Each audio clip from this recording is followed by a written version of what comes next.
स्थानीय गुरु भाई बहनों ने जानना चाहा है कि साहब श्री ने शिष्यानुभूति में लिखा है कि शिव गुरु से आया ज्ञान जीवन जीने की कला सिखलाता है। कैसे? शिव गुरु से आया ज्ञान शिव गुरु से आया ज्ञान जीवन जीने की कला सिखाता है। और अभी हम लोग उसी पे बात कर रहे थे। इस पूरे जमाने को जिसने जीने की कला सिखा दी, दुनिया में रह के जीवन मुक्त कैसे होया जाता है ये सिखा दिया। कोलकाता और हावड़ा के इस शोर भरे चौराहे पे खड़े होके भी, ट्रेन और बस का इंतजार करते हुए भी, जहां सिर्फ कोलाहल और शोरगुल मचा है, वहां भी अपने घर के परेशानियों और समस्याओं के बीच भी वो शिव हमको याद आता है। वो शिव हमको याद आता है। ये क्या है? ये जीवन जीने की कला ही तो है। चारों तरफ से समस्याएं हैं, चारों तरफ से मुसीबतें हैं, चारों तरफ से दुख ही दुख है, लेकिन उसमें एक सुख है। क्या? वो शिव। साहब ने अपनी किताब आओ चले शिव की ओर में लिखा है कि जीवन में कांटे बहुत आए, कांटे ही कांटे थे, लेकिन उन कांटों पे चढ़ के ही तो ऊपर फूलों का राजा गुलाब खिलता है। उन कांटों पे चढ़ के फूलों का राजा गुलाब खिलता है। दुनिया उस फूल की सुंदरता को देखती है, दुनिया उसके सौरभ को सूंघती है, कोई कांटों को देखता भी नहीं है। हमारे जीवन में भी कांटे हैं, आपके जीवन में भी कांटे हैं, लेकिन उन कांटों के बीच जो शिवशिष्यता का फूल खिला है वो सुगंधित है, सुरभित है, सुवासित है। और जब वो सुवासित है तो आपके जीवन में कौन सी ऐसी बाधा, कौन सी ऐसी चीज है जो आपको जीवन जीने से रोक देती है? जीवन वो है जो शिव के साथ जिया जाता है, और उस जीवन को जीने की कला तो उन्होंने सिखा ही दी।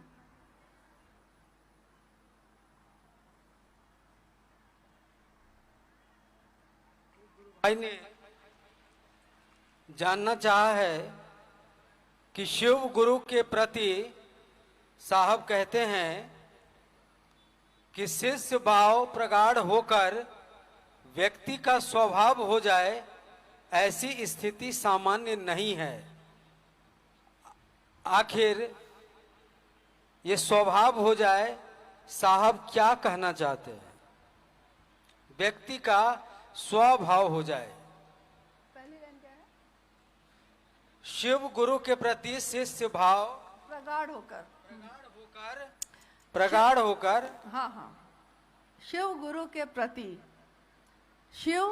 के प्रति यानी शिव के लिए व्यक्ति का जो भाव है वो प्रगाढ़ होकर व्यक्ति का स्वभाव बन जाए, यानी कि उसका अपना स्वभाव बन जाए, अपना भाव बन जाए। ये कैसे होगा? ये कोई सामान्य बात तो नहीं है। तो शिव गुरु के प्रति भाव जब घनीभूत होते हैं, यानी गहरे होते चले जाते हैं, तो एक दिन वो प्रेम बन जाता है। और कहा क्या जाता है, अनुभूति है हम लोगों की कि प्रेम कभी बदलता नहीं है। और जब प्रेम हो जाता है तो सब जगह तो वही दिखाई देता है। जैसे अगर किसी को प्रेम हो जाए तो उसको इस पेड़ के पत्ते में भी अपना प्रेमी ही नजर आता है। बैठा होता है किसी समूह के साथ, लेकिन उसके मन में वो प्रेमी ही चलता रहता है।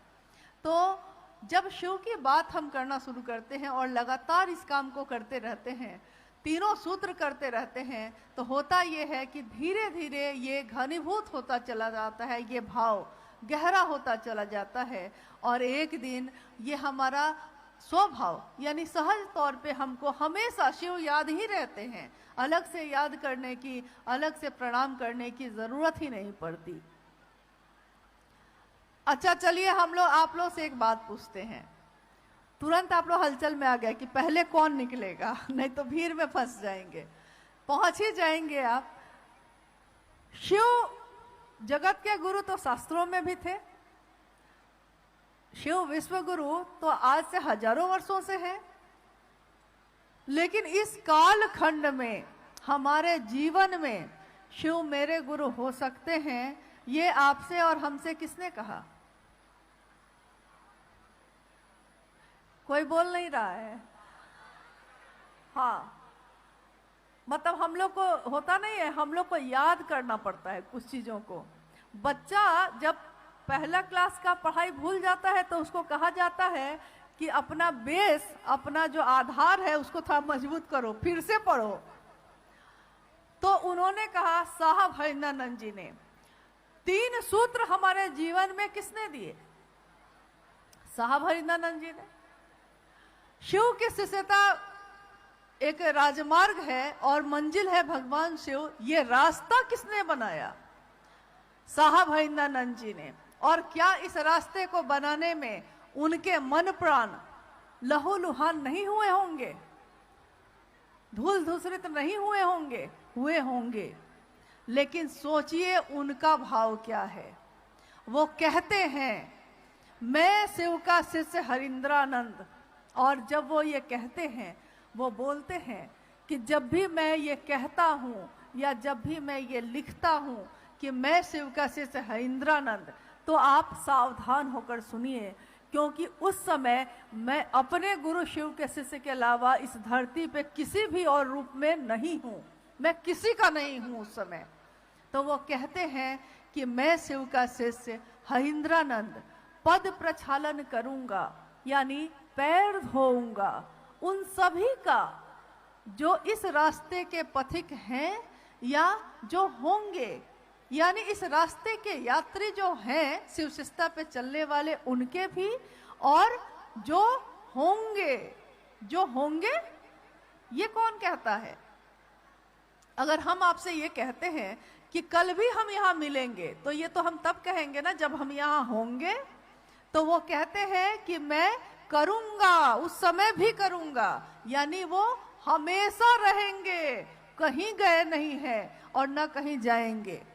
इसलिए कोई इस भूल में नहीं रहे कि साहब के अलावा कोई और हम सबों को नियंत्रित कर सकता है। हमारे मन पे, हमारे दिल पे अगर कोई राज करता है तो वो एकमात्र वही है। और भले लोग कहते हैं कि मेरे लोग, लेकिन लोग जानते नहीं हैं कि असली जो मन है ना अंदर, जो छुपा के हम लोग रखे हैं, उस मन में हमने सिर्फ उन्हीं की मूर्ति बिठा रखी है, क्योंकि उन्होंने मेरे शिव से मुझको मिलवाया है, और इतनी बड़ी दया तो किसी ने नहीं की थी। आइए, और कोई है? अच्छा, अंतिम जिज्ञासा पे हम लोग बात करते हैं। हाँ, एक अंतिम जिज्ञासा।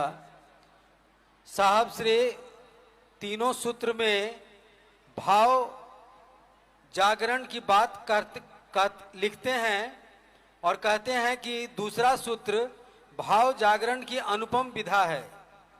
तीसरे सूत्र में भावांतरण की फिर बात करते हैं। क्या ये तीनों सूत्र में भाव की स्थिति अलग अलग है क्या? शिष्य भाव तो एक ही है।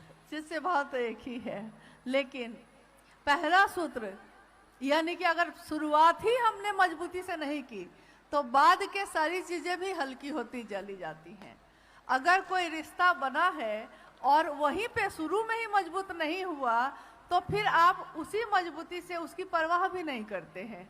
ये तो हम सामान्य जीवन में भी देखते हैं कि शादी हो गई है लेकिन मन से नहीं माना है, तो पत्नी है तो निर्वहन कर देते हैं, लेकिन वो बात नहीं आती है जो नजर से देखने से आ जाती है, वो बात पैदा नहीं हो पाती है। तो भाव, पहला सूत्र हमारा विचार ही है ये कि शिव मेरे गुरु हैं, लेकिन ये विचार की आवृत्ति बार बार लेते लेते एक दिन क्या होता है, हमारा मन ये पकड़ लेता है, गहरा जाता है मेरे मन में कि शिव मेरे हैं। और जब शिव मेरे हैं और तब हम शिव की बात किसी से करते हैं, कल जो हम लोग बात कर रहे थे कि व्यष्टि का नकाब हटाकर समष्टि की ओर चलना है, यानी अपने आप में शिव की शिष्यता धारित करके और तब आप समाज में जाइएगा तो शिव की शिष्यता आप सुंदर ढंग से बांट सकिएगा। जो आपके दिल में है वही आप दूसरे के दिल में भी स्थापित कर सकिएगा। जो आपके अंदर है वही तो दूसरे को दे सकिएगा, नहीं तो कुछ दे नहीं सकिएगा।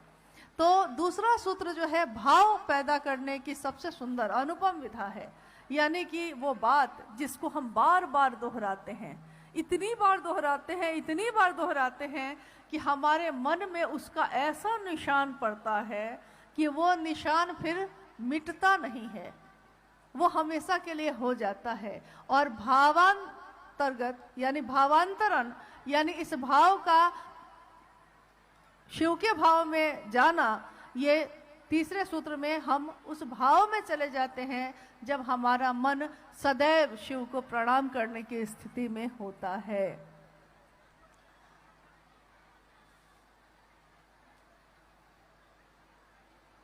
एक बात अगर अभी कहूं तो ऐसे तो मेरा अधिकार नहीं है, लेकिन क्या 2 मिनट के लिए सारे लोग चुप हो सकते हैं? क्योंकि यहाँ पे सबसे दुर्लभ चीज है मौन होना। कोई मौन नहीं होना चाहता, सब हलचल में है। लेकिन अभी तुरंत हम लोगों ने बात की कि इस हलचल में भी शिव है, इस तरंग में भी शिव है और हर चीज में शिव है। तो आज का ये महोत्सव जो यहाँ आयोजित किया गया हमारे गुरु भाई गुरु बहनों के अथक परिश्रम और सहयोग से, हम सभी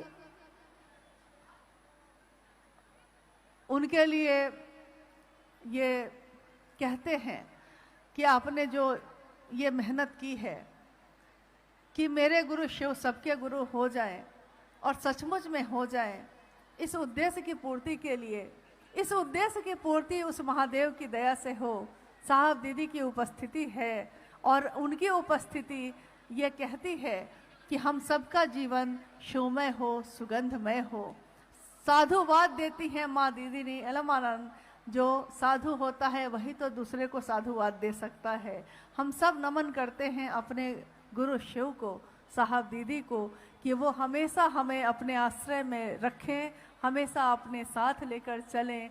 जीवन रहा ये दुनिया में, अगर रहे तब भी, ना रहे तब भी, मिलते रहेंगे, ये कारवां चलता रहेगा।